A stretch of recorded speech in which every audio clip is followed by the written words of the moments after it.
Welcome everyone to the Be Leaders Training Program. We're excited to have you join this initiative virtually, and we are hoping that through your participation, you will be able to learn more about the B Corp movement and how your role as B leaders will help us grow this in Africa. I will be your facilitator for the first module. My name is Olivia Mwiru. I am the founding director of B Lab East Africa, and I have been involved with the B Corp movement for over 10 years now. I'm excited to guide you through this module where you will learn more about the B Corp movement, what is the mission of the movement, and what is the future of business based on this movement, the B Corp community, the diversity and the number of B Corps in it, what is the B Corp certification process, the benefits of becoming a B Corp, and the role that you will play in the region as a B leader. I hope you're all enthusiastic and excited to be going through this process as we unpack this. This is going to be a lot of heavy content, and we have split it into 30-minute segments to enable you to absorb as much information without overloading it and to enable easier reference points for you in the future. So to start us off today, I wanted to introduce you to the team that will be supporting you through this. On a full-time basis, we have Nguyen Kimani, who's Executive Director, and will be your point of contact for anything related to the B Lab structure and the history of the B Lab team. Lucy Muigai is our guru on the verification process for B Corp certification. So any questions that you have as you guide companies through the B Corp certification process, she's your go-to person. Grace Washori helps us in engaging B Corps once they certify and also looks for partners within the movement. So for any questions that you have around how do you keep B Corps engaged, she is your go-to person.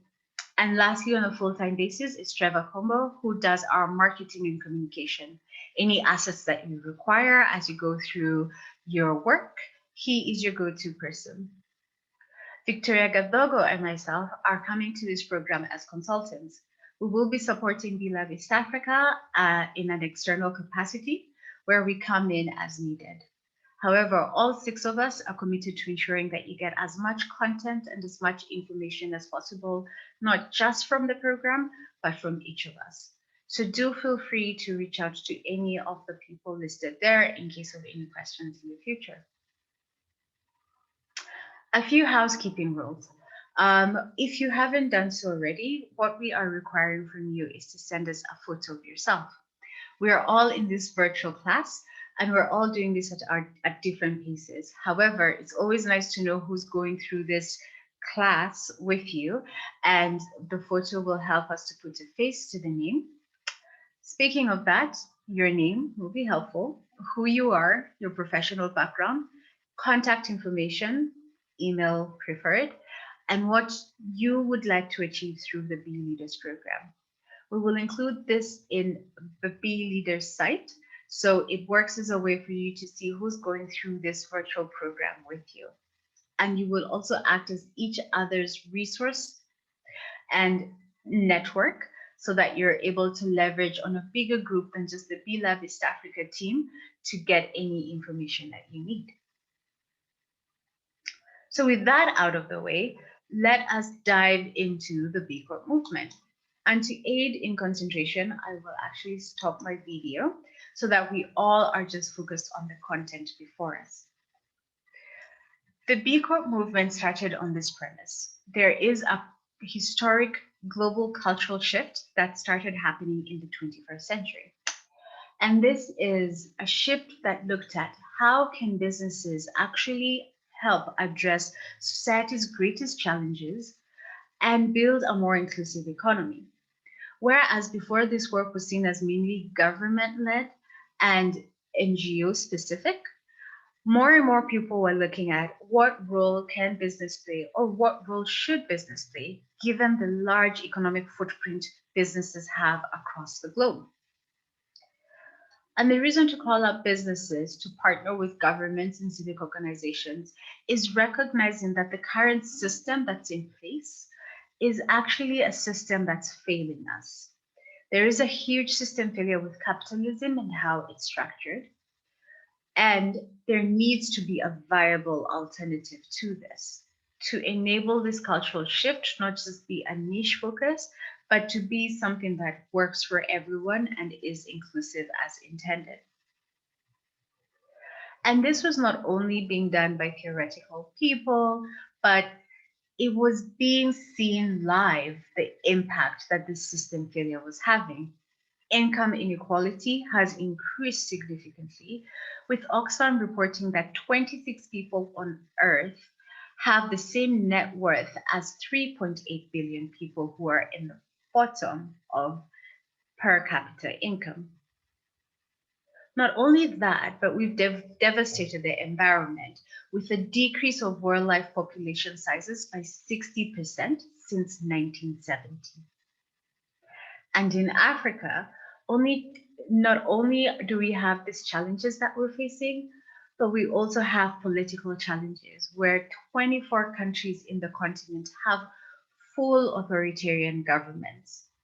The number is even shocking when you look at countries that can consider themselves fully democratic, as reported by EIU.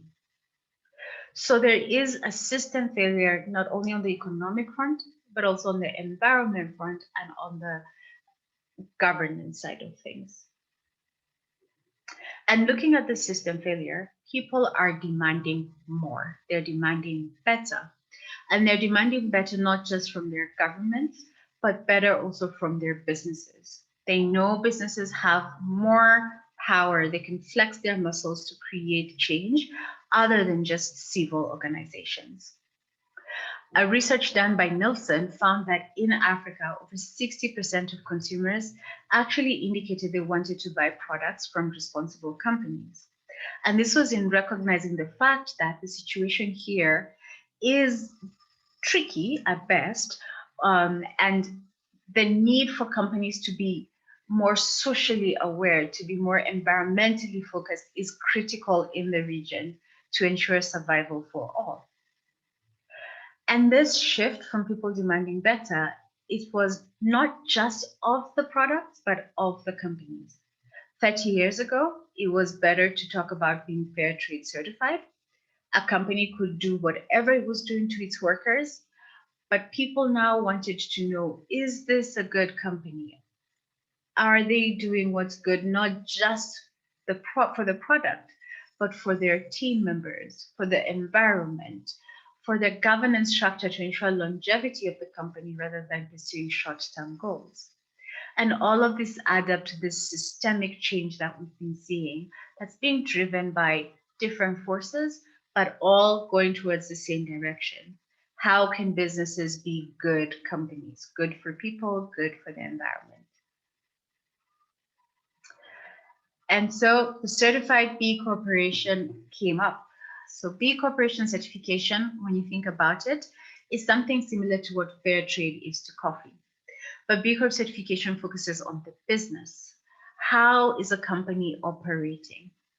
Whereas if you look at fair trade, which is more popular, it looks at how is the product creating premium payments to the farmers. So it's purely supply chain focused, but it doesn't look at the company as a whole.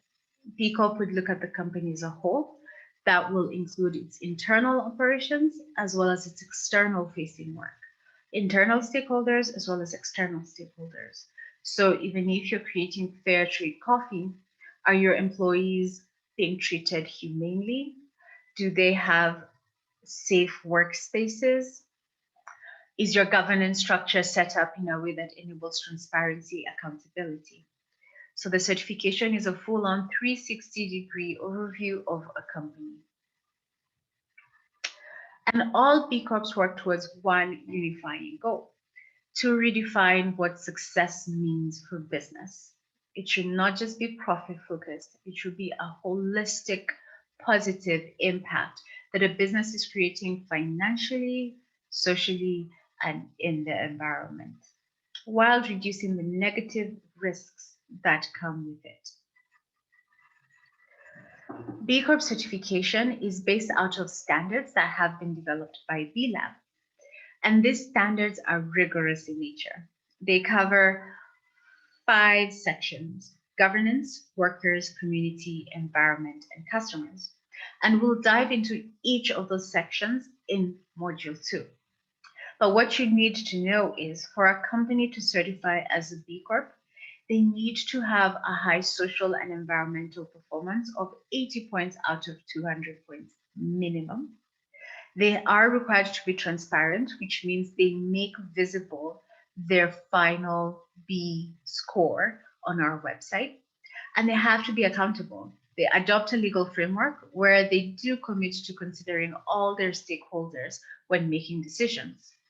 So regardless of a change in ownership, a change in staff members, the mission of the company is protected through this legal framework. So to reiterate, B Corps meet a high standards of performance on social and environmental issues. They are required to be transparent and they are required to be accountable. Let's talk about the organization that developed the standards, B Lab. B Lab is a nonprofit organization that was started in the US in 2006 by 3 people, Jay, Bart, and Andrew. Since its foundation up until now, B Lab has grown to be a network that serves a global movement of people using business as a force for good. All B Lab offices have the same vision that one day all companies will compete to be best for the world. And by competing to be best for the world, it ensures that society will enjoy more shared and durable prosperity for all. In terms of our global distribution, we do have offices in all the continents. B-Lab East Africa was our pilot program in the region, and that was established in 2017 by myself with funding from DFID. And with a lot of support from our head office, from the main B-Lab office in the US. We also do have operations in UK, B-Lab Europe, in Asia, Australia, and in Latin America. In terms of our financial model, again, here we're promoting full transparency. B-Lab Global is a mix of earned and philanthropic revenue. Globally, you can see our track record here between earned income and what has been supported by philanthropy. Our aim is to ensure that we have at least 80% of our funding over the next 10 years coming from earned income and leave about 20% of the budget funded purely by philanthropy. And this is because most of the work that we do is meant to push the envelope, to address different market barriers that businesses face when they're trying to do the right thing. We also want to make sure that our assessments and most of our services are free public good. And to do that, we do require philanthropy. But generally, the game plan is over the next couple of years, improving this earned income to be at a higher percentage rate, but in knowing that will always require a certain percentage from philanthropy to ensure that we are sustainable. So that's B Lab. And now you know a bit about B Corp and the origin of it. So to test your knowledge, right now, if you were to write in one sentence the difference between B Lab and B Corp, take a notebook and just write it out. So the question to you is, in one sentence, what is B Lab? What is B Corp?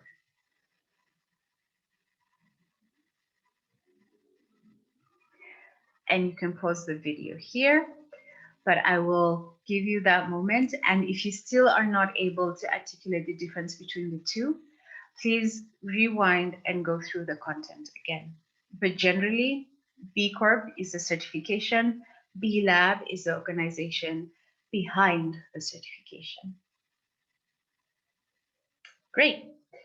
So from this first few slides, our learning outcomes are, you're able to know the origin of the B Corp movement, what led to it, market forces that have asked for this change in how the economic system works, and the organization behind the B Corp movement.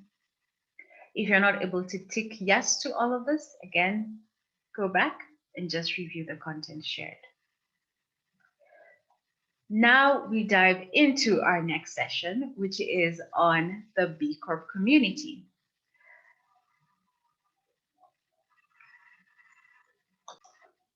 So as we said, certified B Corps are companies that are transparent, accountable, and have met a high standard of performance on social and environmental areas, with those being around governance, workers, community, environment, and customers.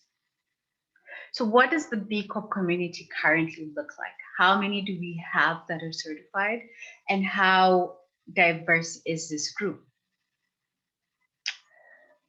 So here just gives you a few snack bites of the B Corps that we have globally. Majority are in Africa, and they all do various different things. But the one thing they have in common is they're using their business to redefine what success looks like. They have met the highest standards of social and environmental impact.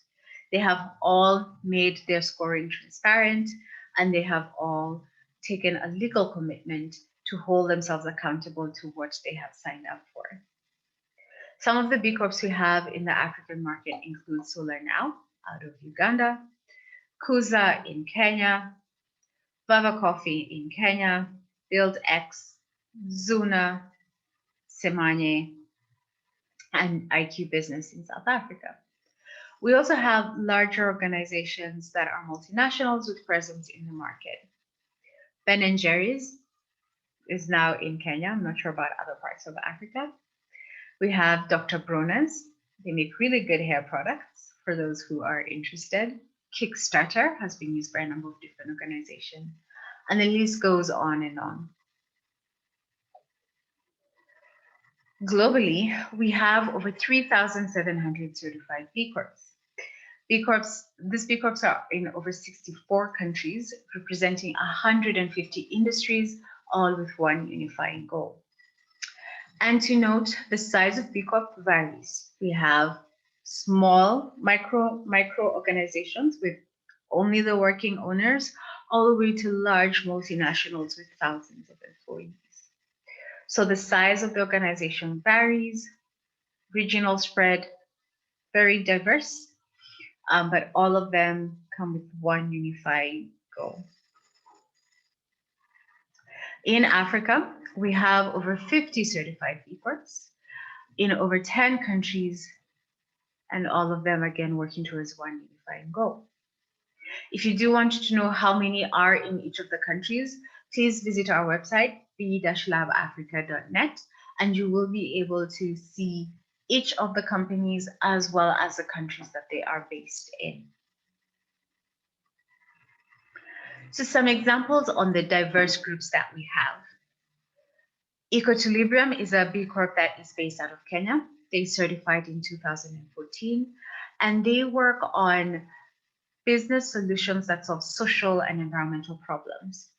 They're actually based out of rural, in Kakamega, which is in rural Kenya, in an area that has a high number of unemployment and high numbers of conservation issues given unemployment. Most people practice deforestation as a way to earn additional income. So when Equilibrium was set up, they decided that they will engage in areas around energy and forestry, with a commitment to ensure that they will only engage in ventures that answer these four basic questions. Does it conserve and restore the natural environment? Does it create jobs for the underserved? Does it improve the lives of people? Does it contribute to building a skilled workforce? If it answers yes, they invest in that initiative. They have cook stoves, they have a solar company, and they continue growing and expanding their workforce, the skill sets of their workers over time. Here, when you're thinking about it, they are addressing a system change based out of rural Kenya, where access to talent is limited, where access to products such as solar lighting is also limited. They have decided to be the different ones. Instead of taking the form of an NGO, they decided to be a for-profit company that creates jobs and that creates solutions for the people they're serving. So that's our micro business, our micro, I'd actually call it a small, medium-sized organization, actually. When we started with them in 2014, their size was different compared to where they are now. And you can read more about them when you go onto our website. Let's go to a mid-sized company that's based out of Kenya as well. Soko is a women's-led, people-first ethical jewelry brand, and they use the power of technology to change up manufacturing through creating virtual manufacturing on their platform. They're able to connect artisans in Kenya with the global market. As a certified B Corp, they have been able to look at how can they balance profit with purpose. Similar with Equilibrium. It's not, you want to do good, but you also want to do good while being profitable to ensure you're sustainable in the long run. By being able to leverage the power of business, they've also been able to maximize the impact that they create. Their artisans out-earn other artisans in the market. They have been able to expand workshops for most of their artisans, and they have also been able to improve working conditions, not just for their artisans, but also for their team. So it's that whole holistic view, right? They're looking at how are we doing good on our governance, workers, community, environment, and the customer base. So another great company to dive into and to learn more about the work that they're doing. And they're now even starting to tackle the sustainable development goals and seeing how it all marries together with B Corp certification. Then onto the large organization. We have Laureate Education. This is an organization that is the largest global network of degree granting higher education institutions. They have over 70 institutions spread out globally with more than 1 million students in over 200 campuses and also online. They've been certified since 2015, and they do have universities in the region, including Monash in South Africa. And so we have this huge multinational that's listed in the NASDAQ that has revenues over $1 billion, all the way to micro, small enterprises that are working on a grassroots level to make a difference, to up and coming tech innovative organizations like Soko that are trying to change up, to disrupt the market. And this is just an example of 3 organizations in the movement. There's a whole lot more that you can learn from others. So I do encourage you to go onto our website to see what else to see other organizations in different industries in different parts of the world. And so from this brief section, what have we learned? I would say you should now be able to recognize businesses that make up the community somewhat, with more work on your end to do. Understand the diversity of companies that are certified B Corps, not only in Africa, but globally. And be able to articulate the growth of the movement. We're now at over 3,700, and we're seeing that number climbing. So you should be able to now say this movement is at this number and continues to grow. So let's wrap this up by diving into the B Corp certification. So what does this look like? Who can certify? Let's dive into that. So which companies can become certified B Corps? Any for-profit company is able to certify as a B Corp. B Corp certification does not certify non-profit organizations, does not support or certify government institutions. We primarily work with for-profit businesses, although we do have some companies that are hybrids where exceptions could be made. A company can be of any size in any country. As I mentioned, we have companies where it's just founder-led. We have companies spread out in over 60 countries. So any size, any country, as long as it's for-profit, they can certify. And most importantly, they have to be over a year in operations for them to certify. So in this way, we work with startups, but again, over a year in operations. But there is an exception to this, and we will discuss the exception to this rule.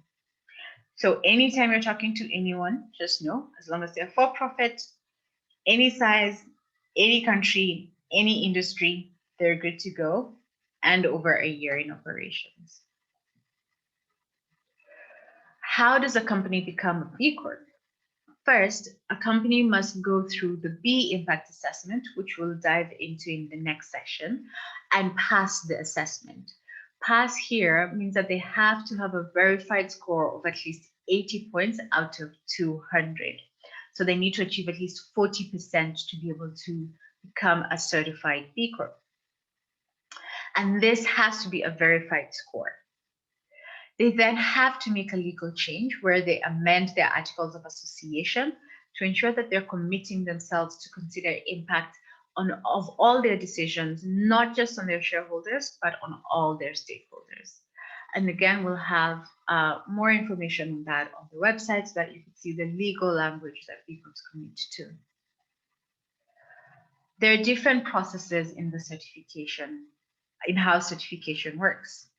We have the pending B Corps and their process, standard approach, and the large enterprise approach.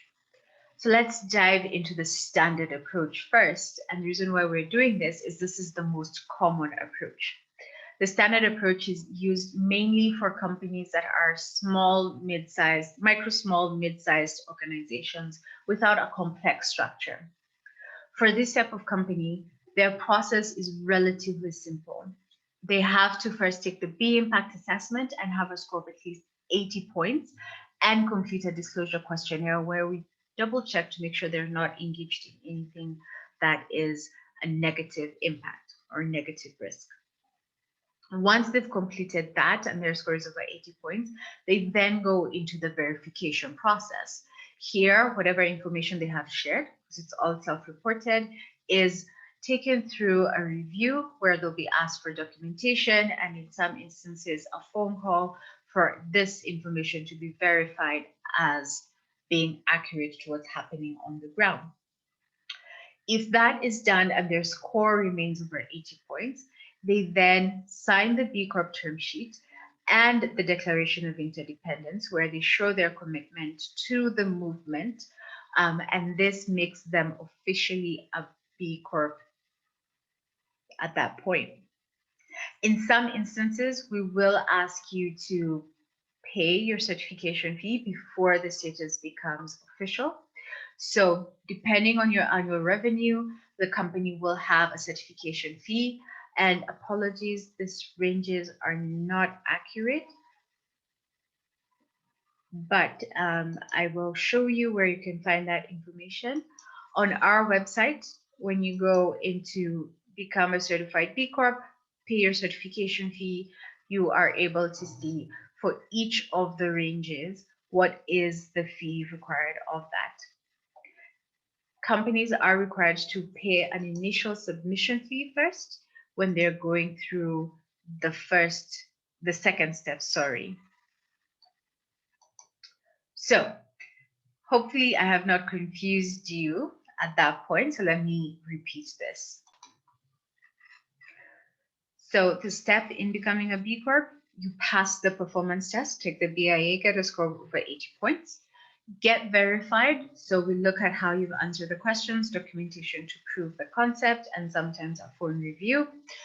Make your status official by signing the B Corp term sheet, pay the certification fee, and at that point, companies in countries other than Kenya, that point they will be certified B Corps.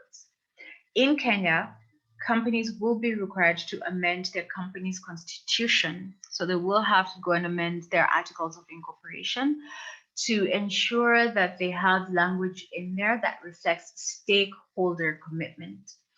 And this is a process that you can find on our website to show you how a company goes through this as a registrar process.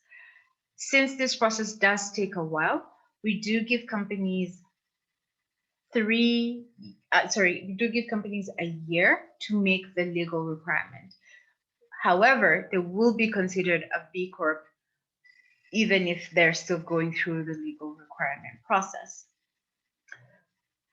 Again, I've tripped myself up a bit there, so let me just make sure I have made that clear.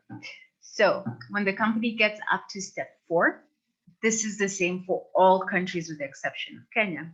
Pay the certification fee depending on your annual revenue and your certified B Corp.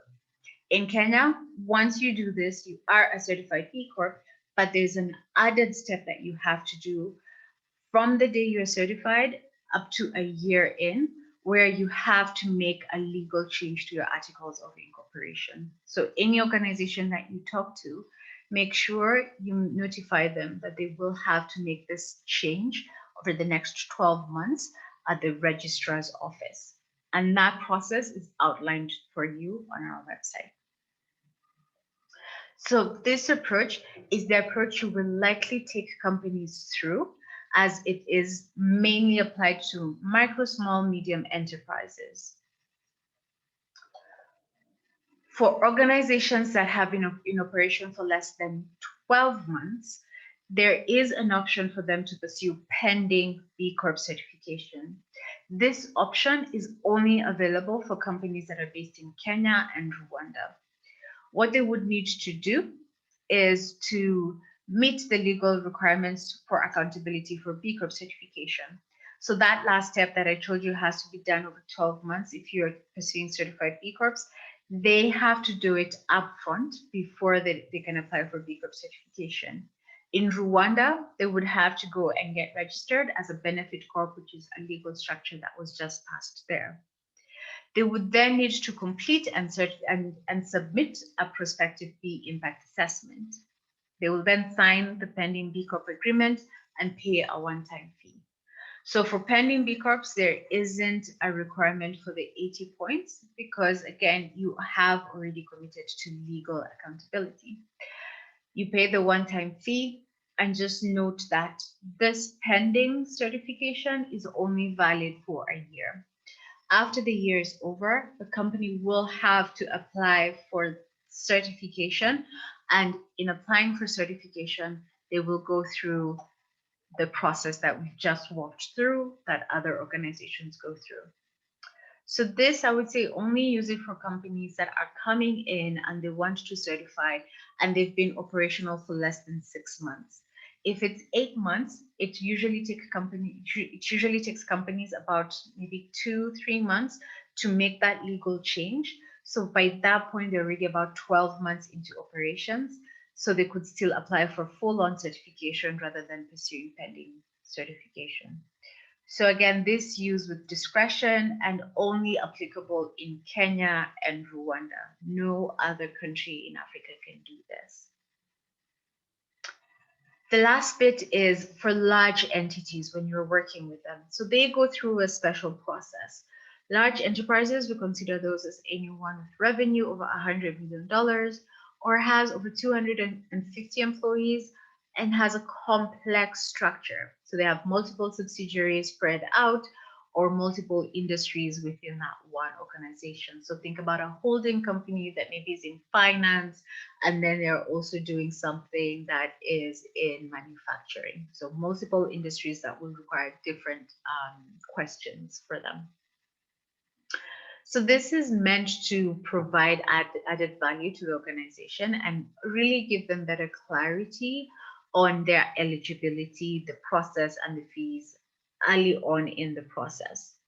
So they have to go through what we call a discovery phase, where we try to understand as much as possible their current structure to see if they can actually qualify and go through the entire certification process. Why this is important is you might have a company that is spread out geographically and they have different operations at different points of maturity, with some not being able to meet the standards, others being able to meet the standards, with some having a different legal form where, let's say in Kenya, they're for-profit, but in Egypt, they've decided to take a non-profit approach because it's easier. So the discovery phase helps us to get rid of the gray areas. So when a company is starting, is is being asked all these legal structure questions is to ensure that when they're starting the assessment, they're actually fit for the B Corp certification process. They also go through pre-screening, scoping, assessment taking, and improvement. So you'll see them actually taking the assessment is the fourth step. We don't start with the assessment for them. And then they go through the verification process, similar to how we've outlined it in the slide before. So any organization that you will be coming across, think about it as multinational, anyone who has revenue of $100 million or has multiple subsidiaries. First, check in to make sure that they go through the discovery phase before they start the assessment, because they might start it and then they'll have to do multiple assessments to cover multiple subsidiaries, or they will be asked to provide more information to ensure they're not a monopoly or they're not like government supported. So for large enterprises, they do go through a slightly different approach in the beginning. And then once they are verified and screened to be viable candidates for B Corp certification, from step 4 onwards, it looks similar to the process, to the standard approach. And so most of this will go through again as a refresher because it's more complex, but we'll share with you additional resources so that you're able to just see the different instances. So I want us to wind up here, and I wind up with a quiz for you. As we've talked about B Corp certification, which of the following statements is false? 1, for-profit businesses of all sizes and sectors can become certified B Corps. 2, B Corp certification tells you which companies talk about making a difference. 3, B Corp certification encompasses both products and processes. 4, B Corp address social challenges, including unsafe workplaces. 5, there are more than 3,500 registered B Corps in the world.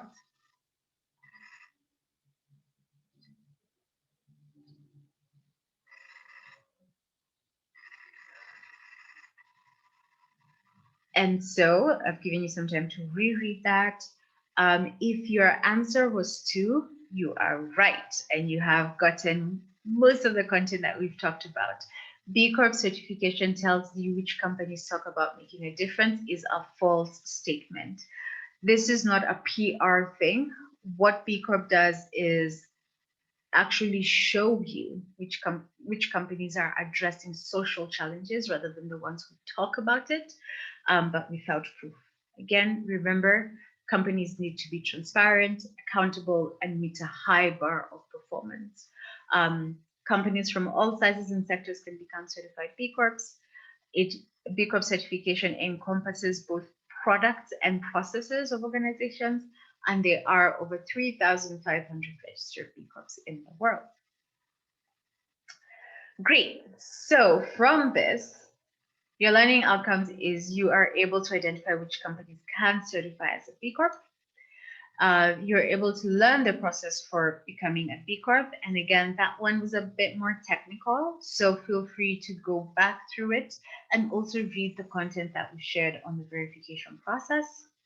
And you've learned the different B Corp certification approaches for standard approach, pending, and the large company approach.